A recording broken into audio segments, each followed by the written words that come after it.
Nous avons le plaisir d'accueillir François Nicolon, CMO à la division média de chez Kantar. Enchanté. Bonjour Clara, bonjour à toutes et à tous. Alors, je vais vous poser des questions sur les tendances du marketing digital qui se dessinent pour 2023. Donc là, on est vraiment dans la prospective. Déjà, une première question. Face à la fin programmée des cookies tiers, comment faites-vous évoluer vos solutions pour améliorer l'efficacité des campagnes digitales ?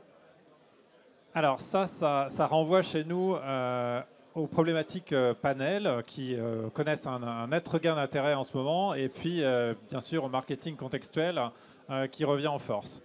Parce qu'en fait quand on discute avec nos interlocuteurs dans la tech, bien pour eux c'est déjà l'usage des cookies s'effondre déjà et l'environnement cookieless il est déjà présent.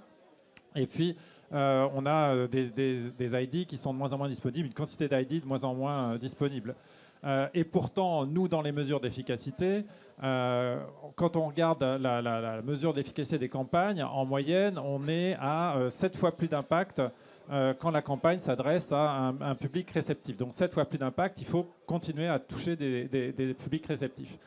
Et c'est la raison pour laquelle ça devient du coup on retrouve l'intérêt aujourd'hui sur les études basées sur des panels, comme peut l'être chez Kantar l'étude TGI, qui va permettre d'aller chercher, enregistrer des attitudes, des comportements auprès de consommateurs qui auront donné leur plein consentement pour cette étude et qu'on va pouvoir ensuite modéliser pour pouvoir proposer aux professionnels de la tech tous les renseignements, toutes les informations sur ces individus, sur ces profils. Donc ça, c'est particulièrement intéressant parce que ça va permettre de remettre au centre, je dirais, la data de l'annonceur aussi, puisque nous, c'est un des objectifs, ça va permettre d'enrichir la first party data des marques et d'apporter des nouvelles informations pour pouvoir construire des profils plus complexes, pouvoir aussi contextualiser les individus, c'est-à-dire pouvoir redonner un peu de la perspective par rapport à un acte qui est fait à un moment donné. Mais comment est-ce qu'on le met en perspective avec l'ensemble du profil du consommateur? Ça, c'est ce qu'on fait avec nos études de panel. Donc voilà.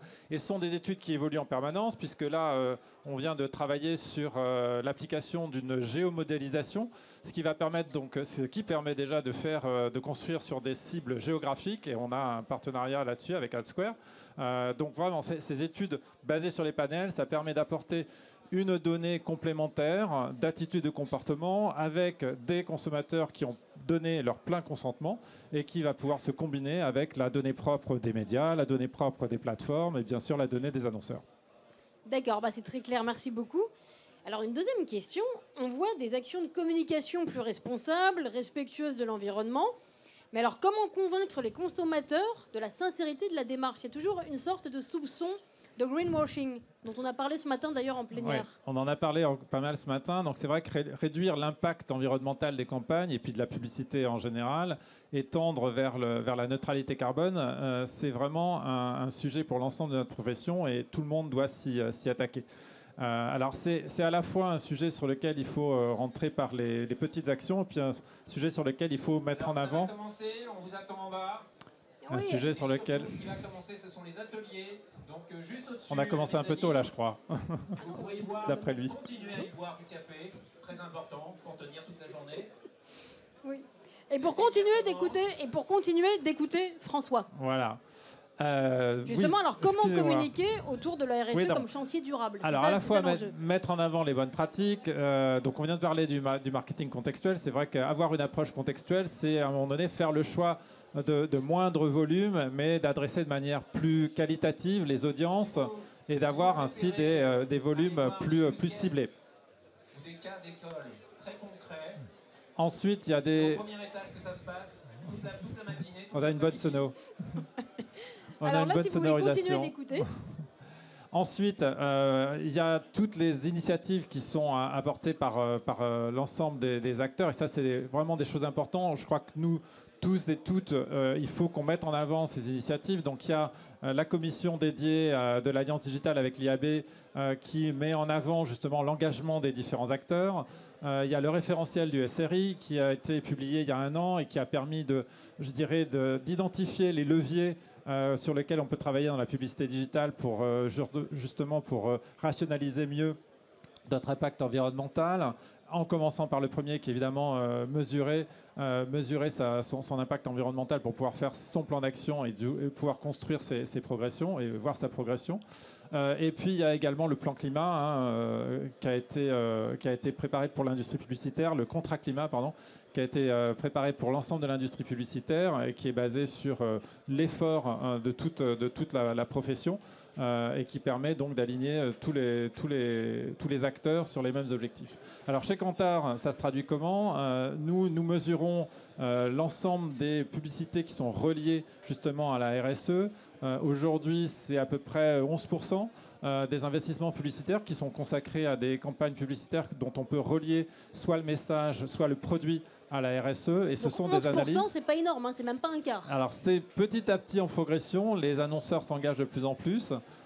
Et ce sont des analyses justement qu'on peut faire pour comprendre dans quel secteur d'activité c'est le plus poussé, dans quel média c'est le plus poussé, et ensuite travailler sur des univers concurrentiels entre les différents acteurs d'un même marché.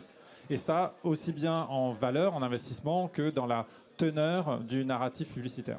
Donc là, votre expertise est précieuse à cet égard. Et donc là, ça permet d'apporter au marché une base de référence qui soit commune à tous. C'est vraiment le principe de la currency et qui est intégré en plus dans la currency publicitaire que tout le monde utilise. Ça, c'est important parce que ces outils de mesure et ces méthodologies doivent être universelles pour être mieux comprises et utilisées. Voilà, c'est un point de référence. C'est-à-dire que tout le monde utilise la même logique de travail alignée sur les 7 piliers de la RSE pour que ce soit un standard. Très bien. Alors là, vous venez de publier, je ne sais pas si vous êtes au courant, la salle, Kantar vient de publier une étude sur les tendances et prédictions médias 2023. Donc ça, c'est visible et vous pouvez le lire. D'ailleurs, vous serez bien inspiré de le lire parce qu'il y a beaucoup d'éléments de prospective très utiles. Quelles sont, donc, en résumé, les principales tendances que vous avez identifiées et qui auront le plus d'effet, d'impact sur le marketing digital, on va dire à court terme, c'est-à-dire dès l'année prochaine? Voilà, donc on s'est vraiment concentré sur le court terme cette année. Et donc, en effet, vous pouvez les lire sur notre site kantar.com, mais vous pouvez aussi les retrouver le 13 décembre. On fait un webinaire dédié à ces tendances et prédictions médias le 13 décembre. Donc, il y a cinq grandes thématiques qu'on a utilisées, qu'on a mis en avant, pardon. Donc, la première, c'est un peu les approches de plus en plus rassemblées TV et vidéo qui abattent un petit peu les silos. On ne traite plus la TV isolément, on ne traite plus le digital isolément. C'est vraiment un flux commun maintenant TV et vidéo. Et qu'est-ce que ça change? Qu'est-ce que ça change chez les consommateurs, chez les audiences? Qu'est-ce que ça change dans la mesure? Qu'est-ce que ça change dans l'approche publicitaire? Donc tout ça, c'est travaillé dans cette première thématique. La deuxième thématique, c'est l'impact de l'inflation. Impact de l'inflation sur les consommateurs qui élargissent, je dirais, le répertoire des marques qu'ils considèrent. Et donc ça, c'est autant d'opportunités à la fois pour la fidélisation et à la fois pour conquérir de nouveaux consommateurs. Donc là, c'est vraiment, ça montre à quel point il est important aujourd'hui de maintenir ces dépenses de communication face à des consommateurs qui ouvrent l'éventail des marques auxquelles ils s'intéressent. Et puis c'est aussi un impact de l'inflation sur les coûts de la communication qui justifie encore plus l'utilisation, enfin l'exploration de la data et des insights pour pouvoir optimiser au mieux ces investissements publicitaires. Troisième thématique, puisqu'on reste dans la data, l'importance de la data, l'importance des données. C'est justement comprendre quels sont les nouveaux usages vers plus de qualitatif qu'on peut avoir avec la donnée. Là aussi, à la fois sur le travail publicitaire, mais également sur le travail des audiences. Comment est-ce qu'on rénove un petit peu l'usage de la data pour avoir des meilleures pratiques dans ce domaine-là, dans un environnement qui est déjà totalement cookie-less, on le disait au début. Et puis, cette technologie, elle est aussi auprès des consommateurs, c'est notre quatrième thème. Une technologie qui envahit le foyer avec la TV connectée au centre du foyer qui devient de plus en plus l'écran principal. Il faut savoir que les consommations ont changé en termes d'écran et la TV connectée devient souvent l'écran principal sur les gros programmes. Donc ça, c'est très intéressant parce que ça change complètement l'approche de la publicité et l'approche du foyer.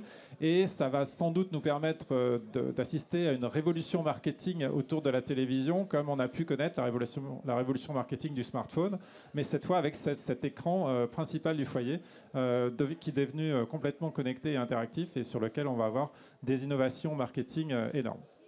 Et donc le cinquième thème, On l'a déjà évoqué, c'est la route vers la neutralité carbone. C'est un point important, on l'a dit ce matin en introduction, c'est devenu un impératif business. C'est vraiment à intégrer dans ces piliers de business aujourd'hui.